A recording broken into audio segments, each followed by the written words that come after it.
ได้แล้ว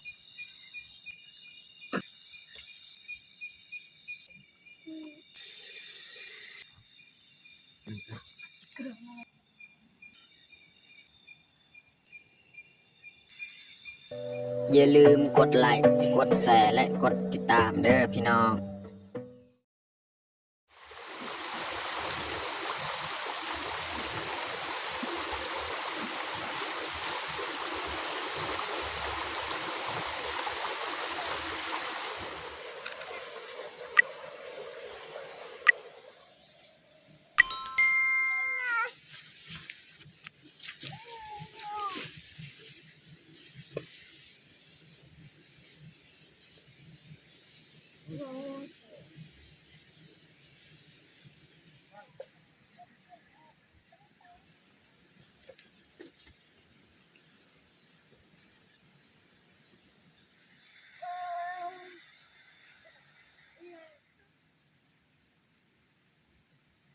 ครับสบายดีแล้วก็สวัสดีเบิร์ดสู่ผู้สู่คนเนาะยินดีต้อนรับเขาสู่ซองบ่าวยืงเนาะ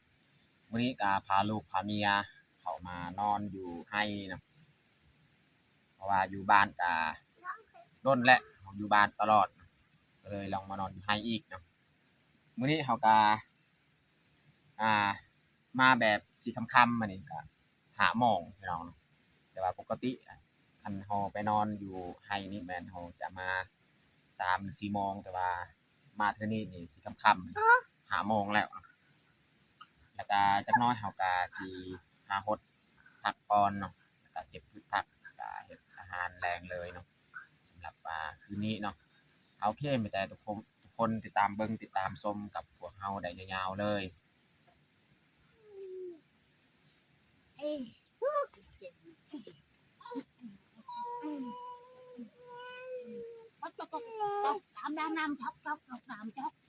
เราจะดั้งไฟไว้ก่อนเนาะเพราะว่าช่วงเย็นๆแบบนี้นี่ยุงมันจะเข้ามาเนาะเราต้องได้ดั้งไฟเพื่อไล่ยุงเนาะ đây à đang đu cờ vậy đây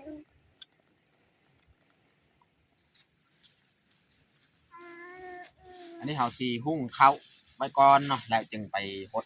ส่วนผักไปหดผักมีดอกใสดอกมีราวเรา khi đào à bi nó cái tăng đạc được khi đào qua trên tăng đạc เต้าดาว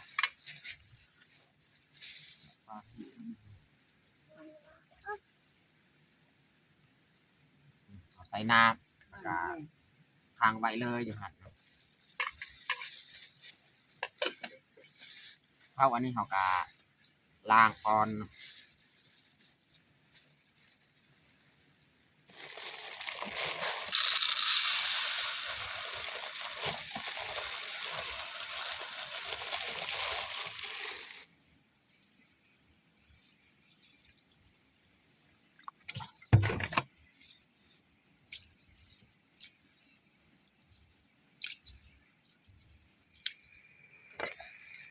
น้ำที่เราต้มกับฟดเนี่ยเราจะเอาเข่าของเราเนี่ยมาใส่เลย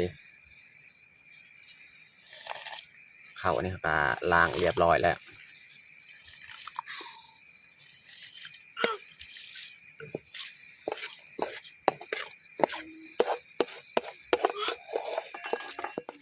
ตอนนี้ก็เรียบร้อยเอาพุงไว้เข้าให้เมียเบิ่งเข้าอยู่นี่แล้วก็สิพาน้องพลอยไปหดผักยันสีคำก่อนสีมืดก่อนนี่ไปน้องพลอยไปหดผัก ไปกระเซ้า คือบัวไป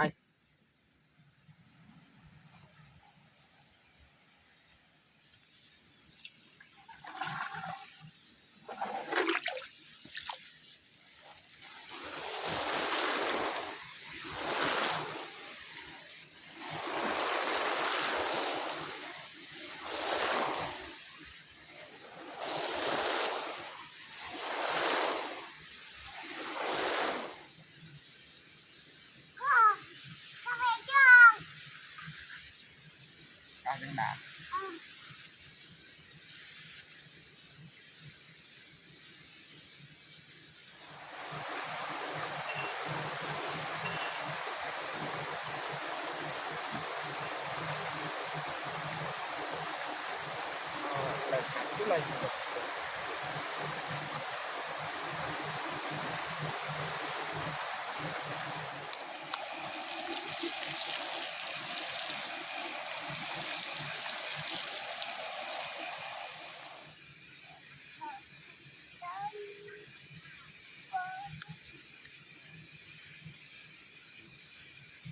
งจากเขาหดแล้วก็มาเก็บผักไปยีดยังสิจ้ะเลย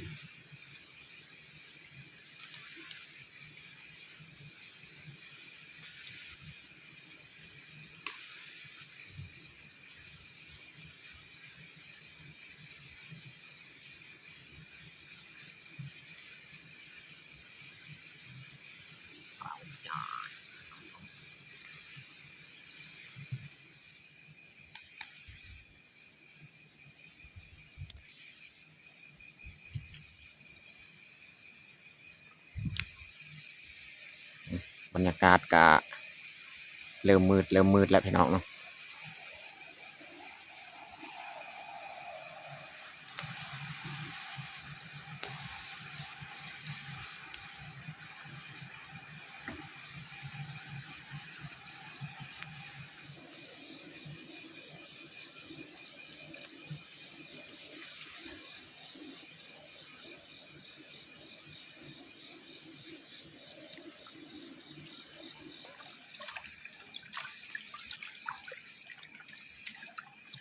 บรรยากาศก็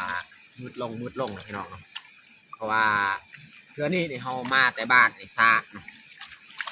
ก็เลยนี่ทำก่อนแต่ว่ากับพอดีนี่ก็เรียบร้อยเก็บจุดผักส่วนผักของเฮากับหดเรียบร้อยเอาใส่ผัก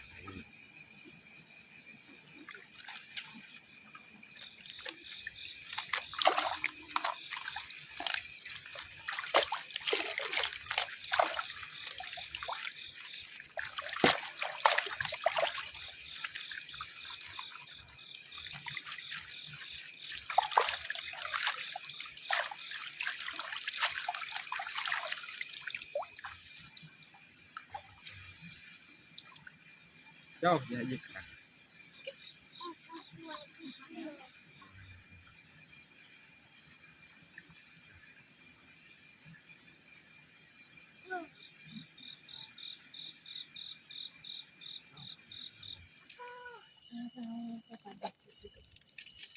นี่พี่น้อง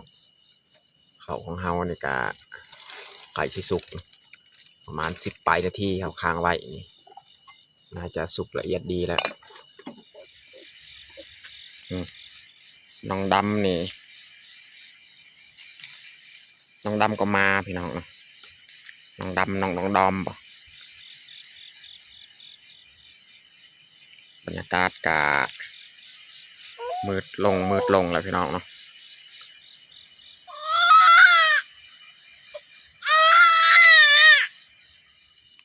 นี่เขาสีเตรียมใบเลยอาหารของเรานี่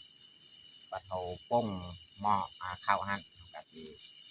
เป็นอาหารเพราะว่าตอนนี้เขายังต้องได้ค้างไว้ให้มันสุกละเอียดดีเนาะ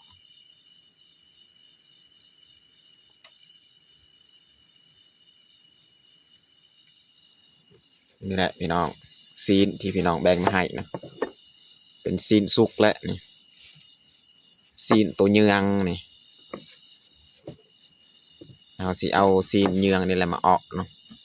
ส่วนผักอันนี้แมันเขาจะต้มแบบสดเลยต้มแต่ผักละพี่น้อง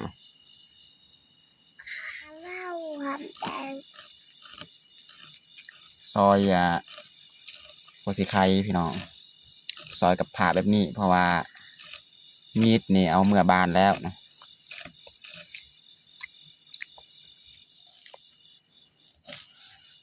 จะซอยหอมแดงอีกนะใส่หอมแดงเน็กใส่หอมแดงอาถรรพ์จะใส่หอมแดงนินนะตอนนี้ก็น่าจะสุกแล้วข้าวของเราสีเตรียมปรุงก็สีมาเฮ็ดอาหารอีกนะ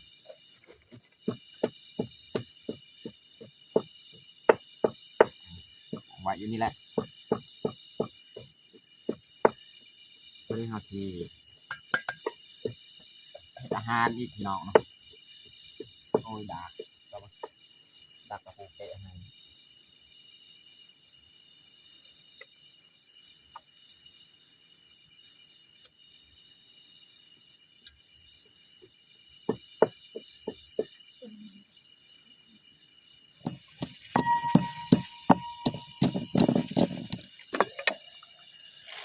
เขาใส่น้ำหน่อยนึงพี่น้องเนาะพอเอาสิออกวันนี้เขาจะปรุงเลยเนาะมักพริกกระเทียมที่เขาตำเนาะหัวสีไข่เขาตำรวมเลยเนาะเขาอ้ออันนี้เขาจะบริใส่น้ำมันพี่น้องเนาะจะใส่คาใส่ใบขี้หูดใส่หอมแดงแล้วก็ซีนของเฮาเลยบัดนี้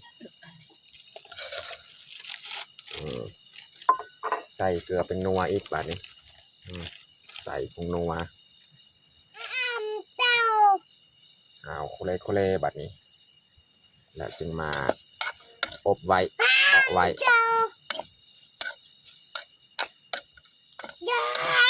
ไปแล้วสมีเอาอัดไว้บัดนี้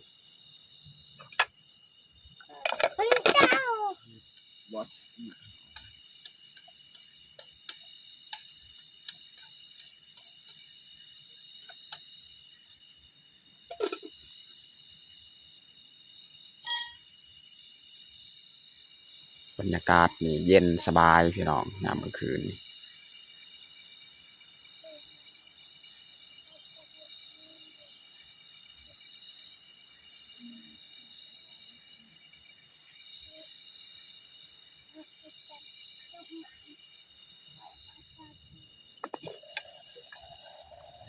พี่น้องโอ้หอมขนาดเลย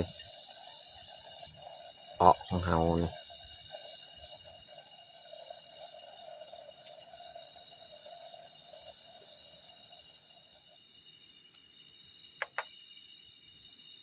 ตอนนี้ก็สุกเรียบร้อยแล้วเปาะของเฮาไปเขาจ๋าปงเลย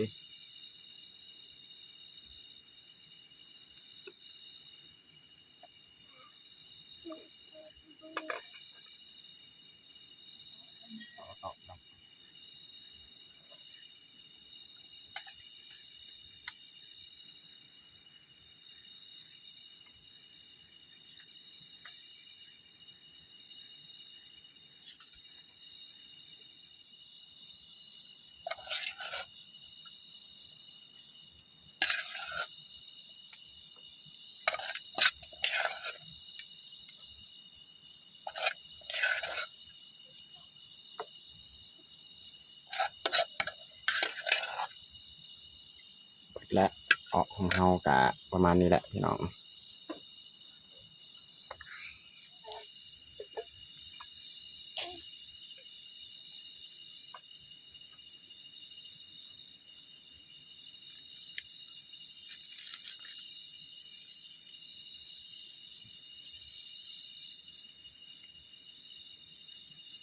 อันนี้เขาทีมาแกงผักอีกหลังจากเขา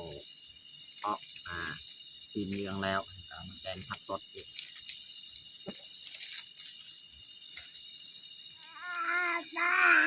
น้องพลอยนี่กินก่อนนี่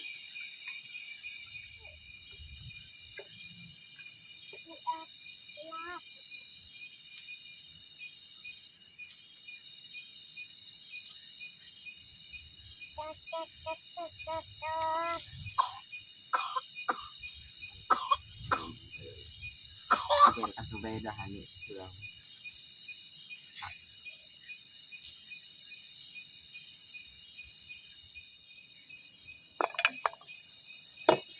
น้ำที่เราต้มกะ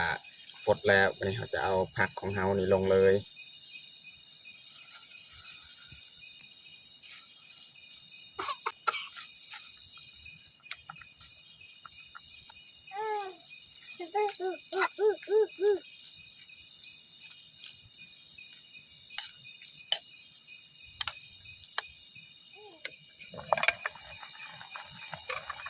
อนนี้ก็น่าจะสุกแล้ว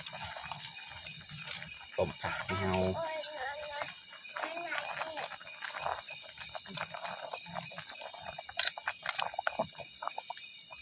ต้มผักสดพี่น้อง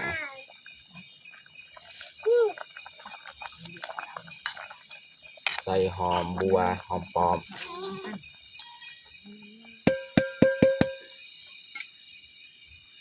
ตอนนี้ก็สุกเรียบร้อยแกงผักของเรา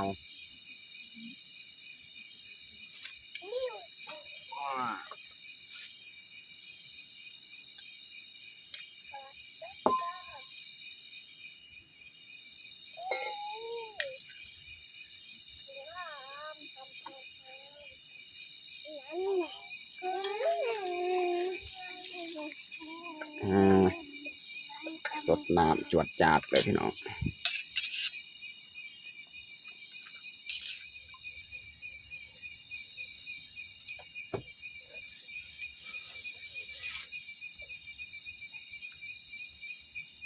ตักข้าวเลยพี่น้อง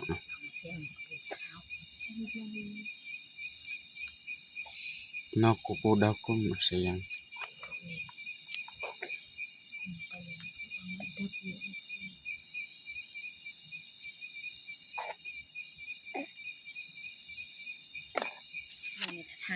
ตอนนี้กาเรียบร้อยเฮาแต่งข้าวของเฮาต้มผักสดพี่น้องเนาะแล้วก็อ้อ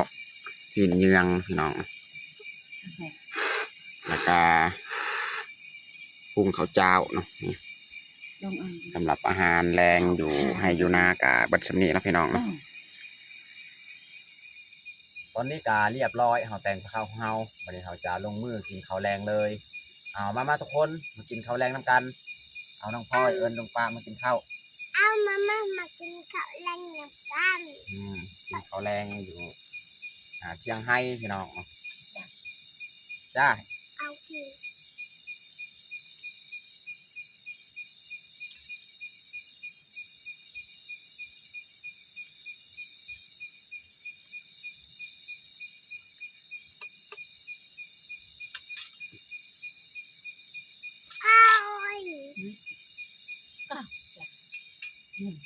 จะผักกาดเยอะจ้ะหนกตา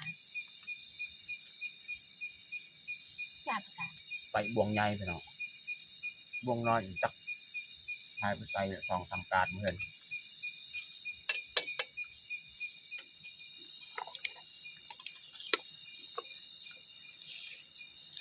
สดเลยน้ำน้องพลอยประกาศนะจ๊ะ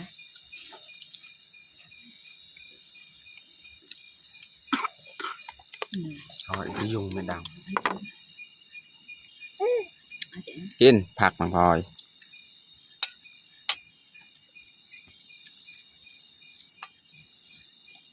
ได้แล้วเ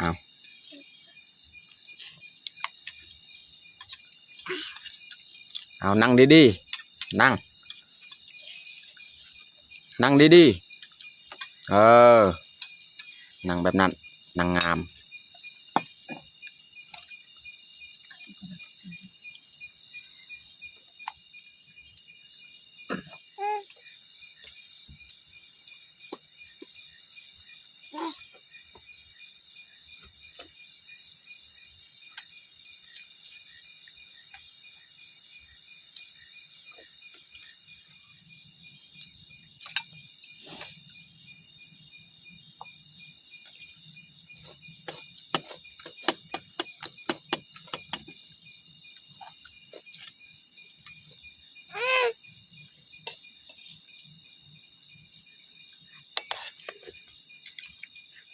ไม่กาแฟ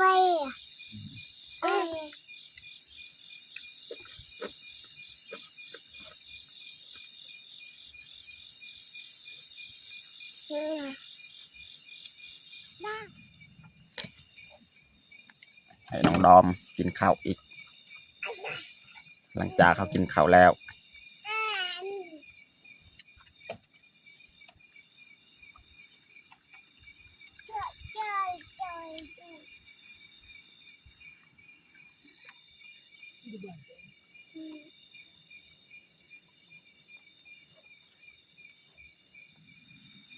ตอนนี้เฮากากินข้าวกินน้ำเรียบร้อยเนาะหนังพักพรวันนี้ตอนนี้กาเฮาสีเลาะเยืองเบิงฮอบๆเถียงของเฮาพี่น้องเนาะ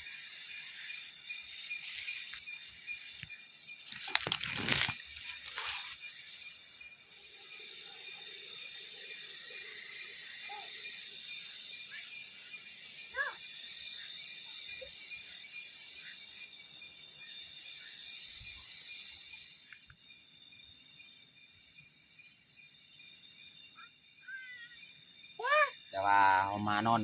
เพื่อนี้นี่มีน้องดอมมานำน้องดอมก็สิได้นอนแถวนี้แหละคืนเขาก็กองไว้ดังไว้เลยทั้งคืนเลยเขาจะไม่ได้มอดคืนเอ้าวันนี้เขาคือเตรียมแปลงบอนนอนบอนยูนแหละพี่น้องเนาะ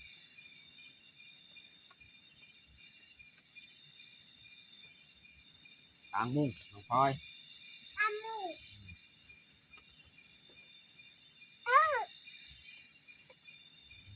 ข้างเอาดำมาดาวจาดไปไ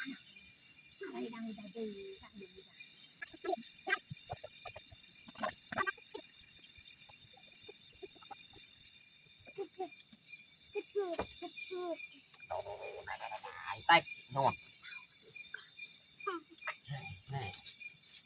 ใจไปดมนอนพลอย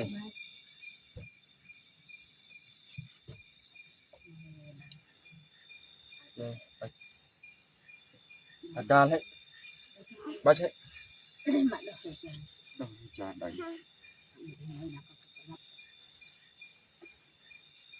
โอ้ยกูประตู ก็มีกัน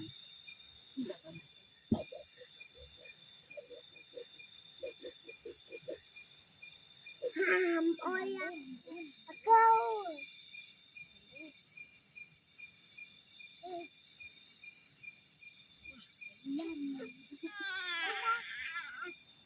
จังน้อยบัดเฮานอนเฮากาสีได้มอดไฟนะพี่น้องเนาะ